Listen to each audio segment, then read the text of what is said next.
Dumating na ang inaantay nating update sa laban ni Mark Magsayo. Naglabas na ng bagong update mga tol at mapapalaban si Magsayo kay Eduardo Ramirez. Paglalabanan ang WBA Intercontinental Super Featherweight Belt. Makikita na po natin ang pangalan ni Mark Magsayo sa undercard ni Gervonta Tank Davis versus Frank Martin ngayong June 15. Isang Meksikano ang kalaban ni Magsayo. May kartada ito na 28 wins, 13 KOs, may 3 talo. Huling talo ni Eduardo Ramirez, natalo kay Isaac Pitbull Cruz noong 2022, natapos sa knockout sa round 2. Muling nagbalik si Eduardo Ramirez noong 2023 at panalo naman via TKO. At ngayong 2024, mapapalaban kay Magsayo.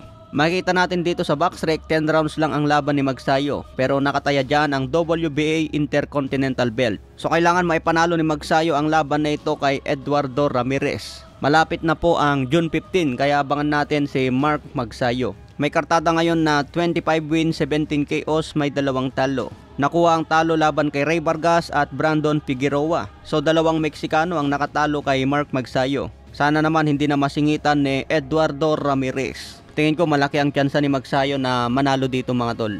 Kung tignan natin ang ranking sa Super Featherweight, pagdating sa WBO ni Emmanuel Navarrete at Oscar Valdez. Number 6 si Charlie Suarez at number 9 si Mark Magsayo. Pagdating sa IBF, number 6 si Charles Suarez, number 8 si Mark Magsayo. Pagdating sa WBC ni Oshaky Foster, number 6 si Mark Magsayo. Pagdating sa WBA ni Lamont Roach, number 6 si Mark Magsayo. So kailangan may panalo ni Magsayo ang laban na ito para mas umakyat sa ranking. Kung mapapansin po natin pagdating sa IBF at WBO, mas mataas na ang ranking ni Charlie Suarez. Sana mapalaban din sa isang titulo si Charlie Suarez. Matatandaan mga tol, ito ang nakalaban ni Vasily Lomachenko sa amateur.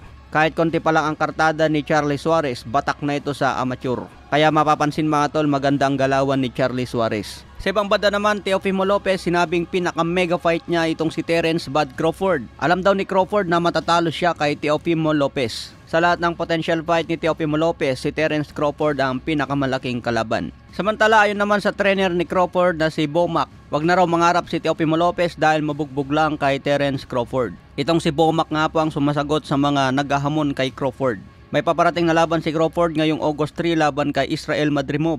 Undercard si Isaac Pitbull Cruz at si Andy Ruiz. May kartada ngayon si Crawford na 40 wins, 31 KOs, walang talo, 2 division undisputed champion.